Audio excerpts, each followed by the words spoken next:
One day you happen upon a house. You see it's built on a cracked, uneven, and crumbling foundation. It's framed with rotting and bent wood. Rusted and corroded nails join it together, and there's a continual high wind blowing. Finally, you notice that the place is infested with termites. One day a gale blows the house down and kills the family living inside.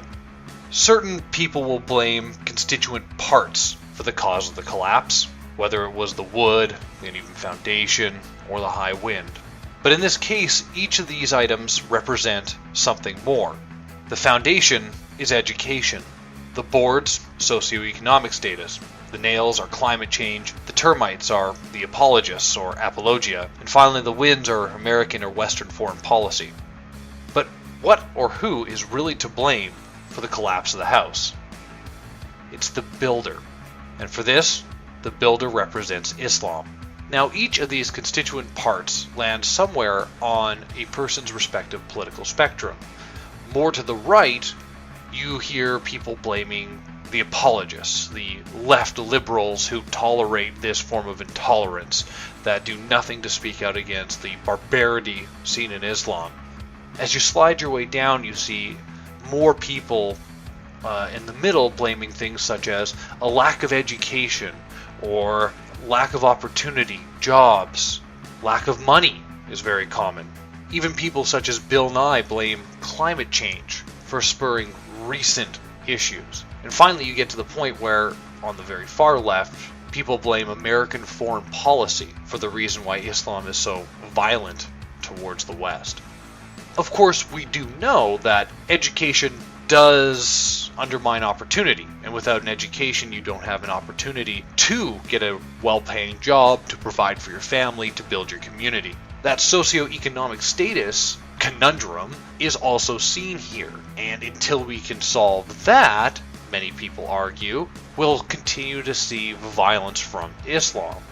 The apologist argument is a little more challenging to understand, that, and it ties directly in with the final point of the foreign policy. Each person has their own bent on why U.S. foreign policy somehow causes individuals in another country to, seeing the damage to the country beside them, want to blow up a particular market filled with fellow Muslims. How this makes sense is beyond me, both on the apologist side and the religious side. The climate change one is probably the most complex of the mix, though, and not to do the job of Bill Nye, who did an abysmal job explaining it when asked about what happened following the San Bernardino incident. I believe that climate change is representative of strife.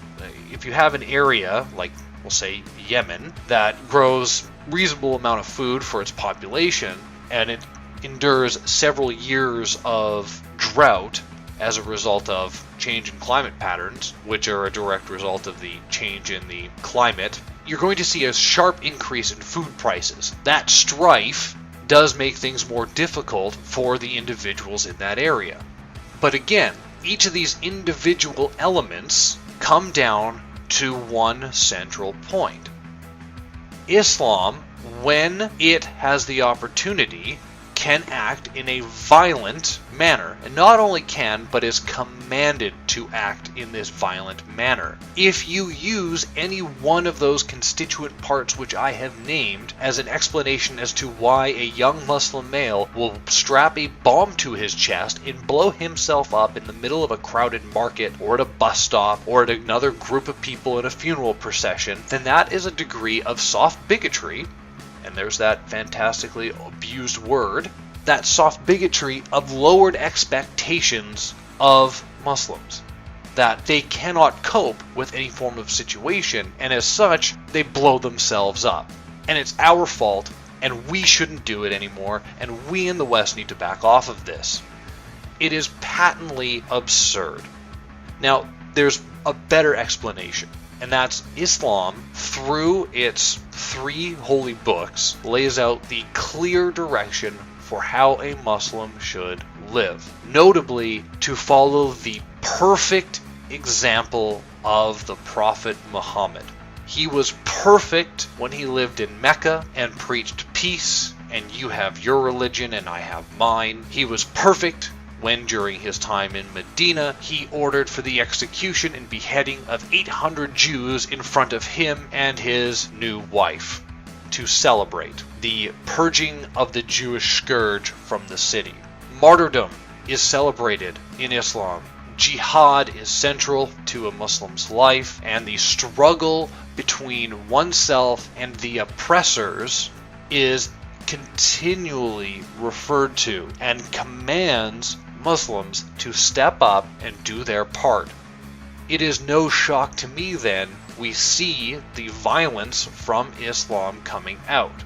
Each of these parts which I have spoken about in the analogy likely contribute to upticks in the violent behaviors of Muslims, because a normal person who is secular, who hasn't eaten for several days, may be a little on edge. But if you have a divine commandment, a divine warrant to murder others in the name of your religion, to become a martyr and to be eternally blessed in the afterlife, I think that would make the action slightly easier.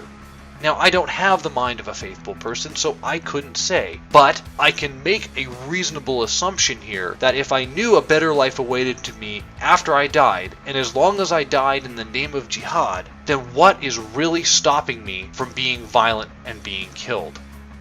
Doesn't matter if it's because I'm dumb, or I'm poor, or I'm hungry, or someone else says it's someone else's fault, or if it's other people who I am told by my imam is causing these problems over here.